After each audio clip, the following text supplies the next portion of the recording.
ज़ैन, अगर आप मुझे बताओ, लेट्स से 5 चीज़ें हैं जो आपके एक्सपीरियंस अभी तक जितना भी है, आपके ख़्याल से क्या 5 चीज़ें होनी चाहिए टू फिक्स पाकिस्तान? सबसे पहली जो चीज़ है, as this podcast is on independence day and for me independence is a thing कि जो भी मुल्क में रह रहा है, ख्वाह वो मुसलमान हो, हिंदू हो, वो सिख हो, वो ईसाई हो, एनीबडी, एवरीबडी हैज़ टू, मतलब उनकी जो अपनी राइट्स है वो सिक्योर हो, उनको अपनी राइट्स मिले, ताकि अपने मुल्क के अंदर बगावत ना बने पहले तो। हुँ, क्योंकि जब इंटरनल कॉन्फ्लिक्ट्स होंगे तो ऑब्वियसली हम एक्सटर्नल चीज़ों पे फोकस नहीं कर सकते।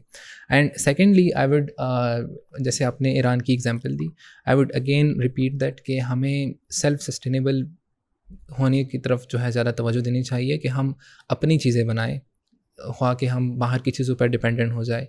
क्योंकि in Pakistan we have so many resources, so many, मतलब इतनी सारी चीज़ें हैं कि हम खुद बना सकते हैं। जैसे अभी हमारी बिजली हमारी अपनी है, डिफरेंट इंडस्ट्रीज़ हमारी अपनी हैं, तो हमें चाहिए कि हम उन इकोनॉमी के नज़र से इंडस्ट्रीज़ बनाए, सेल्फ सस्टेनेबल हो, वो चीज़ें करें जो हम बाहर पे डिपेंडेंट हैं, हम कोशिश करें कि उनको इंडिपेंडेंट बनाएं, मतलब ख़ुद अपने मुल्क में काम करें।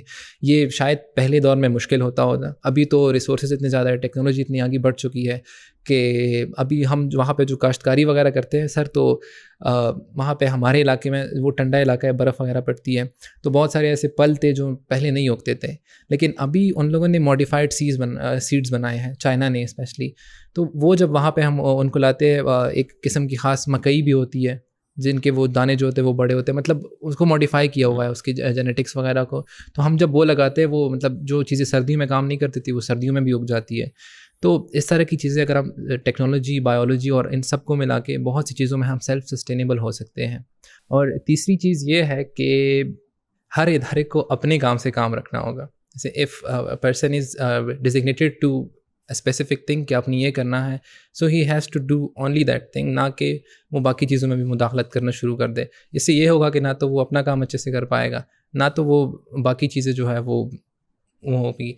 और सर ने जैसी एक बात की कि इसके लिए हमें 1-2 बंदों से नहीं होगा, इसके लिए हमें कुछ अच्छे खासे बंदे चाहिए। एंड फॉर मी, अगर मैं अपनी नज़रिए से बताऊं, तो हम अगर यूथ पे काम करें, जो ग्रोइंग अप जनरेशन है, उनमें से हम इस तरह के लोगों को चूज़ करें who has the potential and who has the passion to do it, कि वो बदलना चाहते हैं, वो काम करना चाहते हैं, उसको हम मतलब एक राह पे लेके चले, उसको एक राह दिखाए, एक उसको पॉलिश करें हम। पॉलिश करें। एग्जैक्टली।